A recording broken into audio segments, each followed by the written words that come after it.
السلام علیکم ورحمۃ اللہ وبرکاتہ۔ الحمد للہ رب العالمین والصلاة والسلام علی سید المرسلین محمد وعلی آلہ وصحبہ اجمعین۔ رب اشرح لی صدری ویسر لی امری واحلل عقدۃ من لسانی یفقہوا قولی۔ آج کا ہمارا درس جو ہے پہلا وہ سورہ شمس، اس کے بعد کچھ وقفے سے لیل اور انشاءاللہ وقفے سے دعا۔ اعوذ باللہ من الشیطان الرجیم، بسم اللہ الرحمن الرحیم، والشمس وضحاها والقمر اذا تلاها والنهار اذا جلاها واللیل اذا یغشاها والسماء وما بناها والارض وما طحاها۔ اس کے بعد نفس سے اگلا مضمون ہے، تو یہ جو قسمیں کھائی جا رہی ہیں، سب سے پہلے سورج قسم، اور ہا ضمیر شمس کی طرف، چونکہ سورج بھی فیمیل استعمال ہوا ہے، اس کے دھوپ کی دوحا۔ تب دوحا ہمارے یہاں بہت مشہور نام ہے دوحا۔ صلاۃ الضحیٰ بھی ہم نماز پڑھتے ہیں اور اشراق کی بھی نماز پڑھتے ہیں، چاست کی۔ تو اس وجہ سے دوحا اصل میں کہتے کسے ہیں دوحا؟ کچھ لوگ کہتے ہیں اشراق کی نماز، کچھ لوگ کہتے ہیں دوحا کی نماز۔ ابھی دوحا اور شرق اس میں فرق ہے تھوڑا سا، باقی نماز ایک ہی ہے، آپ اشراق کی کہیں دوحا کی کہیں، لیکن فرق ہے دونوں میں۔ تو اس وجہ سے میں ضروری سمجھتا ہوں کچھ معلومات دوں آپ کو۔ اصل میں سورج طلوع ہوا اور آپ اب اگر نماز پڑھ رہے ہیں حساب سے جو ایک نیزے کے برابر ہو جائے، تو یہ ہے اشراق کی نماز۔ اور جب شدت ہو جائے تو اسے کہیں گے کیا؟ ضحیٰ کی نماز۔ تو یہاں پر حدیث ہے کہ حین ترمد الفصال وتحمر الرما وهي الرمل، مطلب ہے کہ جب سورج میں سختی آ جائے، اور یہ تو سنیے ابھی حدیث، اذا علت الشمس بلند واشتدت، سخت اس کی گرمی، تو لقول النبی صلی اللہ علیہ وسلم صلاۃ الاوابین۔ اس وجہ سے میں نے اس کو اختیار کیا ہے، پہلی دفعہ بیان کر رہا ہوں اسے۔ تو شرق میں اور ضحیٰ میں فرق ہوا، مگر صلاۃ اوابین جب سورج شدت اختیار کر جائے، کب اختیار کرے گا؟ تقریباً 11 ساڑھے 11۔ ابھی جیسے آج کل طلوع ہو رہا ہے تو 8:30 بجے تو شدت اختیار نہیں کرے گا نا۔ تو اوابین کی نماز کیا ہے؟ ہمارے یہاں عموماً چونکہ کئی چیزیں ایسی ہیں، جیسے کہ ہم پیغام دے رہے تھے کہ تصور لوگوں کا غلط ہے، اکثر ہمارے یہاں اکثر و بیشتر اوابین کی نماز مغرب کے بعد پڑھی جاتی ہے، اسے ذہن میں رکھیے گا۔ اب جو لوگ قرآن سے جڑے ہوئے احادیث سے، آپ صبح یعنی سورج طلوع ہونے کے بعد نماز پڑھیں اشراق کی، لیکن آپ 11:30 بجے پڑھ رہے ہیں، شاعرے کے زوال سے پہلے آدھ گھنٹہ، چونکہ اب یہ نماز آپ ضحیٰ کی نیت کریں گے، پھر آپ کتنی بھی پڑھ سکتے ہیں، 2 4 6 8، اس کا نام کیا ہے؟ اوابین۔ اوابین یعنی کیا؟ نفل۔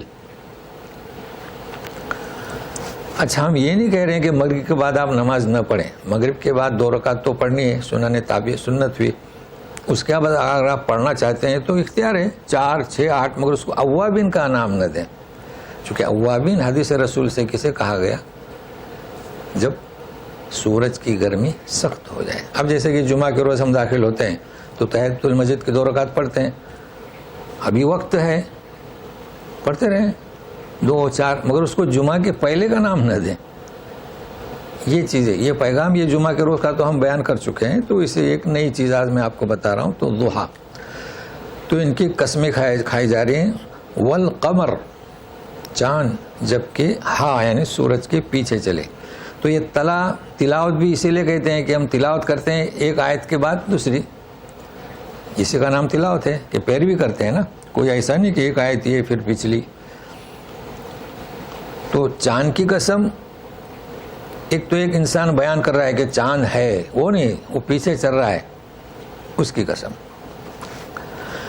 وَالنَّهَارِ إِذَا جَلَّاهَا, اب یہاں قابل غور ہے لفظ دن جبکہ روشن کرے, ہاں یعنی کس کو؟ سورج کو.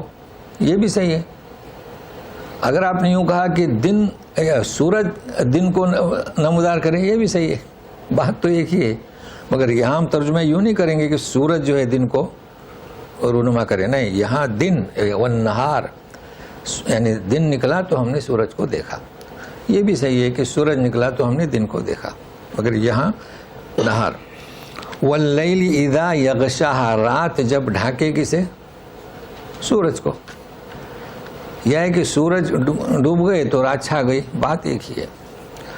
والسماء وما بناہا, یہاں واو آ گیا درمیان میں. دیکھیں والنہار اذا واللیل اذا. اب والشمس وضحاہا تو بالکل واضح ہے کہ سورج اور اس کی دھوپ, لیکن والسمائی آسمان کی قسم, وما بناہا اس کی بناوٹ, قسم آسمان کی اور اس کی بناوٹ کی کہ اس میں کوئی کج نہیں, اس میں کوئی فطور نہیں, ٹیڑھا پن نہیں, یہ مراد ہے. اب اگر آپ یوں کہیں گے آسمان کی اور جس نے اسے بنایا تو اللہ کی قسم ہوئی, پھر اللہ اپنی قسم کھا رہے ہیں, مگر من نہیں ہے, کیونکہ من آتا ہے نا, لیکن اس کی بھی گنجائش ہے, تو آپ اس میں کنفیوز نہ ہو. کسی نے وہ بھی ترجمہ کیا ہے, تو ہمیں سمجھنا چاہے, آپ کو جو مناسب ہے وہ کریں. والارض وما طحاہا, اب یہاں پر بھی وہی ربط ہے, یعنی وہی طریقہ ہے اسلوب, اور زمین کی اور اس کو جو کس طرح بچھایا ہے, آپ من کا بھی ترجمہ کر سکتے ہیں. اب وَنَفْسٍ وَمَا سَوَّاهَا, اب یہ نفس کے بارے میں ہے, قسمیں کھائی جا رہی ہیں, اور نفس پر آنے کے بعد گویا کہ مقسم علیہ. اب نفس اور نفس آپ جان چکے ہیں, گزشتہ 3 قسمیں ہوتی ہیں, یہ جان چکے ہیں, اب بڑی آسانی ہوگی سمجھنے میں. فَأَلْهَمَهَا فُجُورَهَا وَتَقْوَاهَا, الہام کیا اسے کسے؟ نفس. فجر یہ فجر سے نہیں, ہم کہتے ہیں نا فاجر, بدکاری نفس کی, ہا, اور پرہیزگاری یعنی بدی اور نیکی الہام کیا. اور آگے بھی بہت کچھ ہے نفس کا, مگر یہ 2 چیزوں کو سمجھتے ہیں. نفس کی وما سواہا, اب یہ ترجمہ بہت قریب الفہم ہے, یعنی جو ہم جو کر رہے ہیں نا, آسمان کی اس کے بناوٹ کی, زمین کی اس کے بچھونے کی بناوٹ کی, نفس کی, اور جو نفس کا اسے کہیں گے سواہ, تسویہ, تناسب جو ہے نفس کا اس کی. تو اب نفس کا تناسب کیا ہے؟ یہ تو نفس یہاں جان ہے, ایک تو ہے نفس مطمئنہ ہے, ایک تو ہے لوامہ, ایک تو ہے امارہ. یہ کس میں بیان کی جا چکی ہیں. تو کیا تناسب ہے ان میں؟ ایسی مناسبت رکھی ہے کہ انسان یہ نفس جو ہے اگر وہ امارہ بننا چاہتا ہے بن سکتا ہے, مطمئنہ بن سکتا ہے, لوامہ بن سکتا ہے. تو یہ تناسب اللہ نے رکھا جبھی تو نا. نفس تو ایک ہی ہے مگر اسے اختیار ہے. ہم جو کہتے ہیں نا اختیار, میرے خیال سے آج کل بچے سمجھیں گے کیا ہو, فری چوائس کہیں گے کہ آپ کچھ بھی اختیار کریں, جو بھی اختیار کریں. ایک صاحب نے لکھ دیا بریکٹ میں, مجھے پسند آیا, اختیار. ہم تو کہیں گے کہ آپ کو اختیار ہے. اب اس بات کو ذہن میں رکھیے کہ فَأَلْهَمَهَا, الہام کیا. اب الہام کسے کہتے ہیں؟ اکثر لوگ یوں کہتے ہیں کہ الہام تو ولیوں کا ہے. نہیں, یہی ہمارا تصور غلط ہے.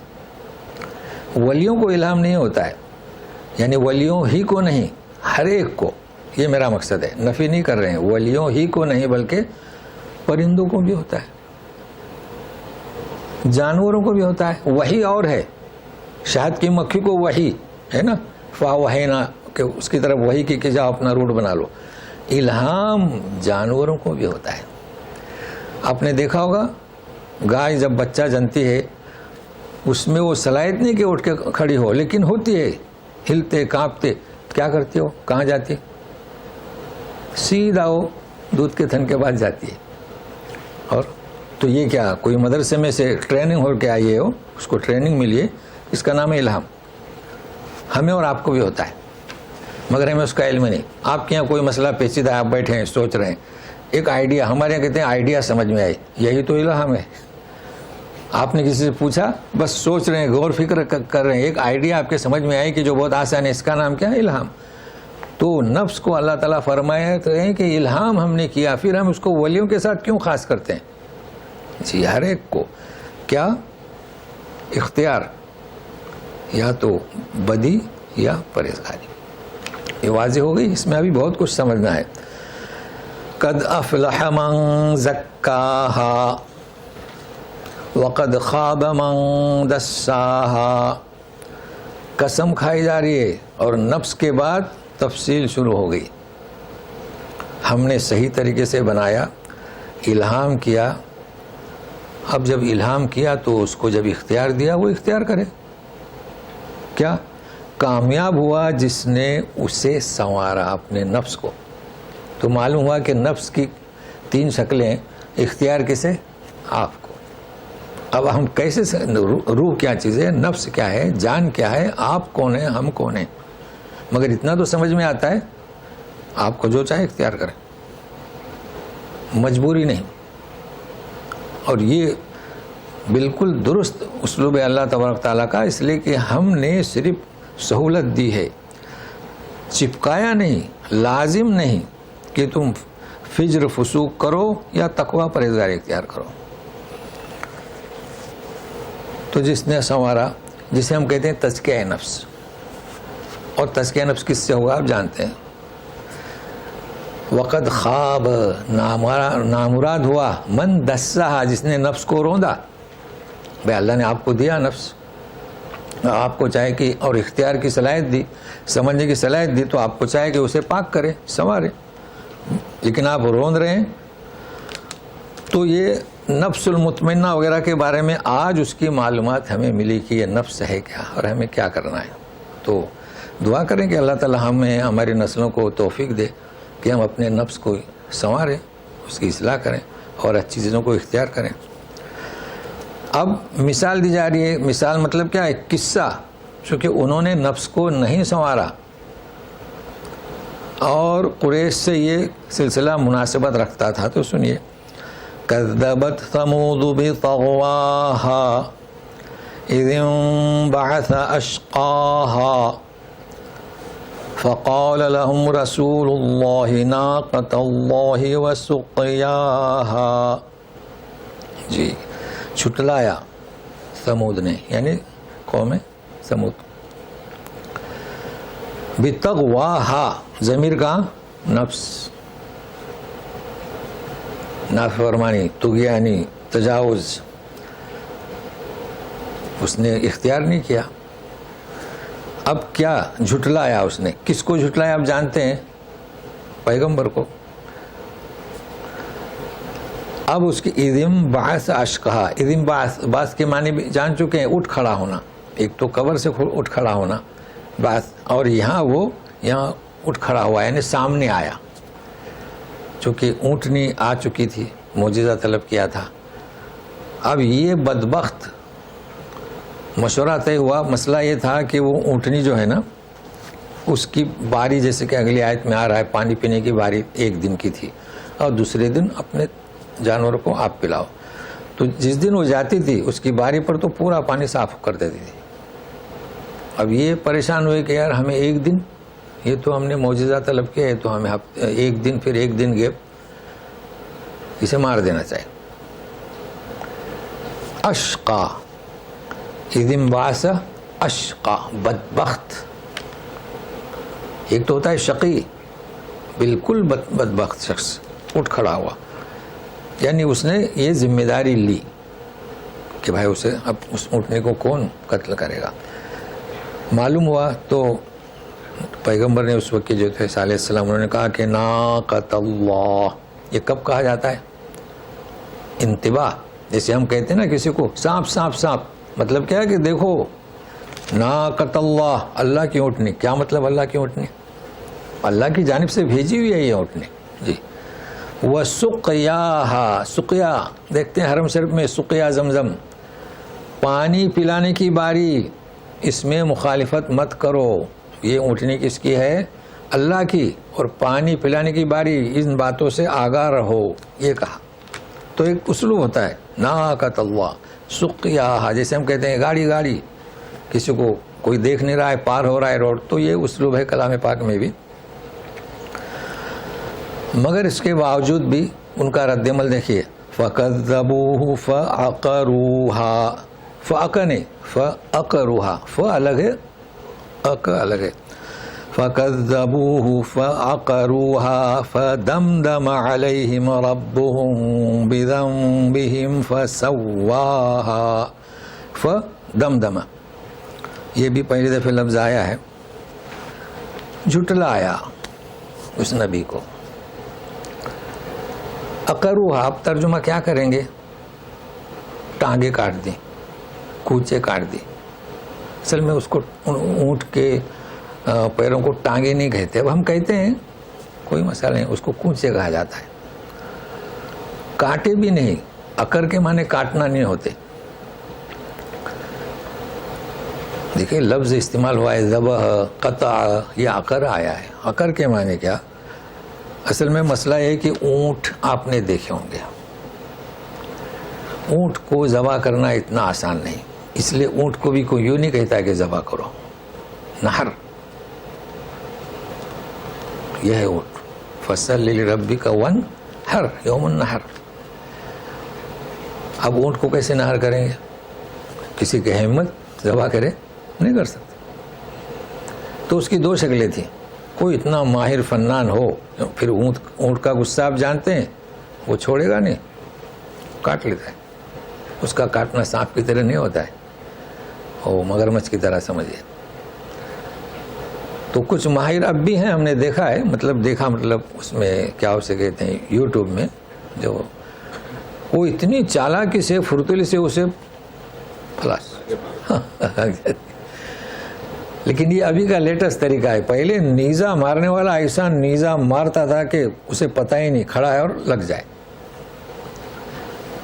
اس کے بعد میں سلسلہ شروع ہوا. ہاں اس کے بعد یہ دوسرا تھا کہ اس زخمی کر دیتے تھے، کاٹتے نہیں تھے، تو وہ زمین پر گر جاتا تھا، پھر اس کے بعد پکڑ کے ذبح کرتے تھے. جیسے ہمارے یہاں بڑا جانور ہے تو اس کو رسی ڈال کے کھینچتے ہیں تو وہ لڑکھڑ جاتا ہے، گر جاتا ہے. تو یہ ہے فاقرو کا. لیکن اب تو ترجمہ کیا ہے ذبح کرنا ہے. تو ہم نے کئی دفعہ آپ کو پیغام دیا ہے کہ ترجمہ جو ہے تو مخلوق خدا کا ترجمہ ہے، تو اللہ کے کلام کا حق ادا نہیں کر سکتا، سمجھانا پڑتا ہے. تو یہ ہے فَأَقَرُوهَا فَدَمْدَمَ.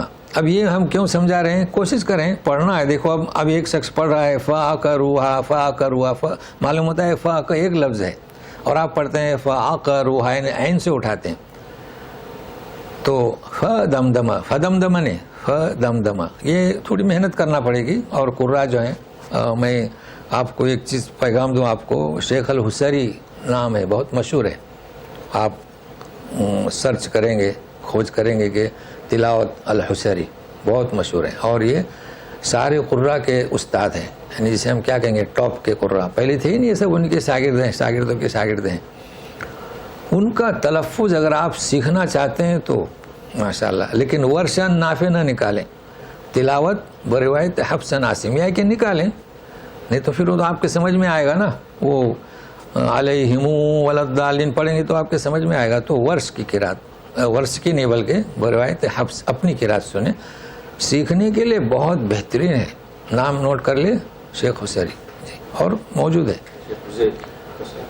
سواد سے جی. تو بہت آپ کے سمجھ میں آئے گا کہ کیسے پڑھا جائے. ظاہر ہے کہ اگر آپ نے دوسرا کھولے ورشن نافع تو پھر سمجھ میں نہیں آئے گا، تو مسائل ہو جائیں گے. جیسے انذر تم تو انذرتہم ورشن نافع کی قرات ہے.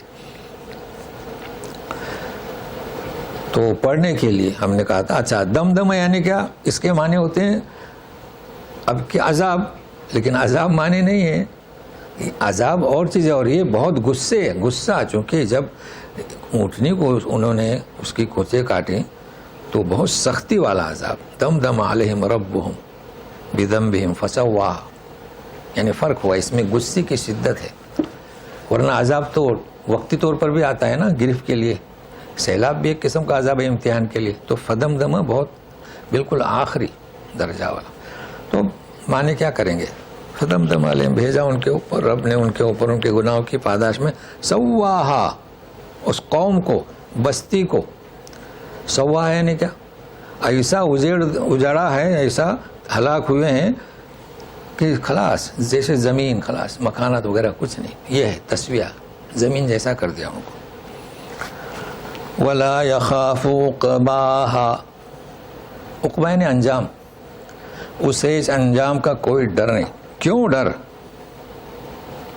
دیکھیے انسان ہے، آج کل کتنی بستیوں کو لوٹا، بمباری ہوئی، مگر لٹیرے ڈاکو، مگر انہیں ڈرے، کوئی نشانی چھوڑی گئی تو پکڑے جاتے ہیں. یہ بیان کیا جا رہا ہے کہ اسے اس کے انجام کا کوئی ڈر نہیں ہے. کوئی ہم نے اس بستی کو اڑا دیا، کوئی ہے، یہ اس سے مراد ہے. تو بہرحال اس میں ہمارے لیے بڑے سبق ہیں، اور ہم نے کوشش کی ہے کہ نئے الفاظ. تو ابھی جو نئے حضرات انتظار کیجئے، ابھی کچھ ہی وقفے کے بعد سورہ لیل جو ہے شروع ہوگی.